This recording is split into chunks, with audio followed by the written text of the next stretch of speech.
Well, that game was just something else. I expected the Leafs to be good. I did not expect the Kings to be that bad. Now, granted, in the last couple of weeks, we have lost not only our main goalie, but our backup goalie to the exact same injury. Please stop tearing meniscuses, guys. Please. And I'm not going to say that it was the goalie's fault tonight, because I don't think it was. I think we have absolutely no defense. Like, it's just gone. Alec Martinez, Drew Doughty, Jake Muzzin. Jake Muzzin did one good thing that I noticed tonight. It was pretty fantastic, actually. In the second or third period, there was a breakaway, 2-against-1, and he managed to actually stop both the shot and the pass and kind of single-handedly made a 2-on-1 nothing. So, yay, Jake Muzzin for doing one thing, but where the hell is our defense?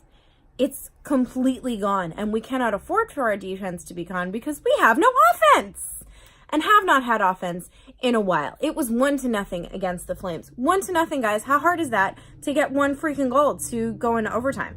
1. Flames managed to do it. Tonight, we managed to get 1 goal, so yay, improvement on that, but 1 goal is not going to cut it when you're giving up 5. When you're giving up 3 of them on the penalty kill.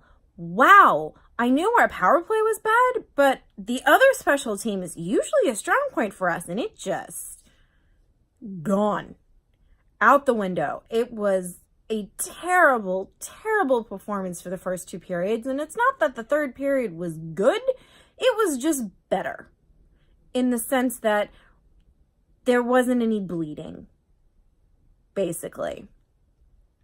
There was actual bleeding in the second period. So period 1, about 1:15 or so into it, we get a penalty. We had 6, possibly 7 penalties tonight. And every single one of them was a sticking penalty. There was high sticking, there was slashing, there was some more slashing, there was a double minor for slashing, and yeah, oh my God, control your sticks. Just do it. Please. It's not hard to keep your stick in the correct position. You guys have been doing it for years. So many stick penalties tonight.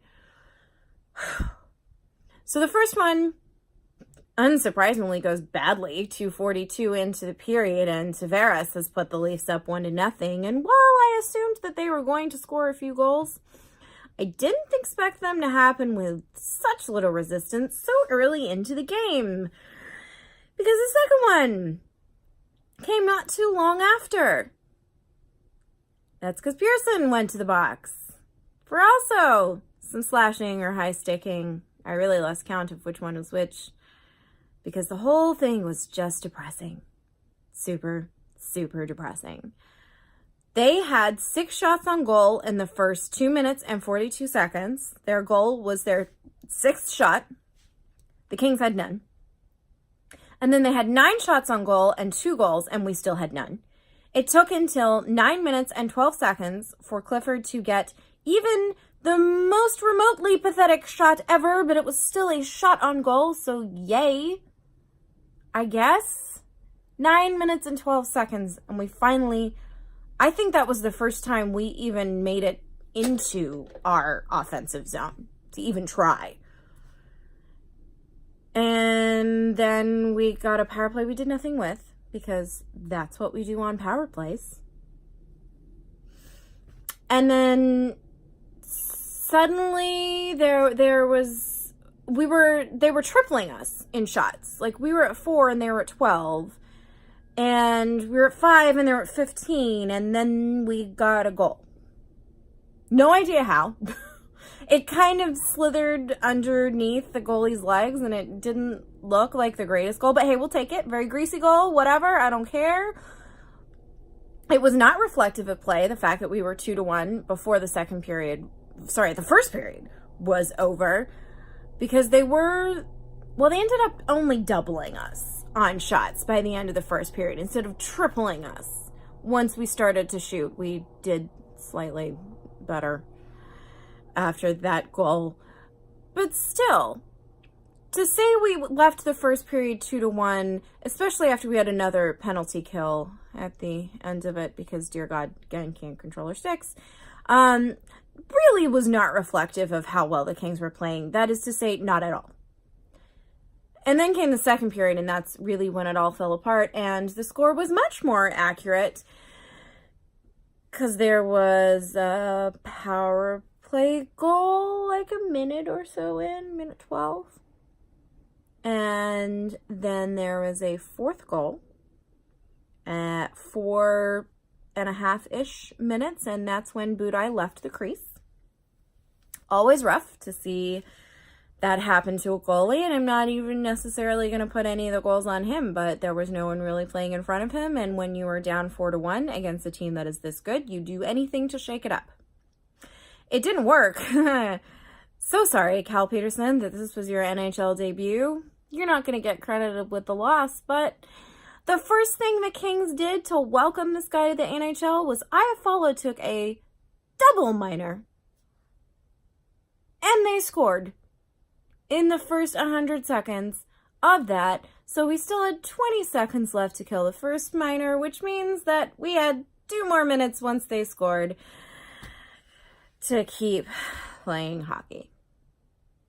I use that term very loosely. We had a power play in that period, but again, didn't do anything with it because we can't power play. And almost the entire period, they were continuing to double us in shots. Like every time I looked, for every one shot we took, they took 2. By the end, it was like 15-29, and it would have been 15-30 if Muzzin hadn't have done that really awesome defense thing that he did. So essentially, it still kind of held for the whole second period. Thankfully, the third period, well, again, we got some slashing penalties because that's all we appeared to be able to do on the sheet there.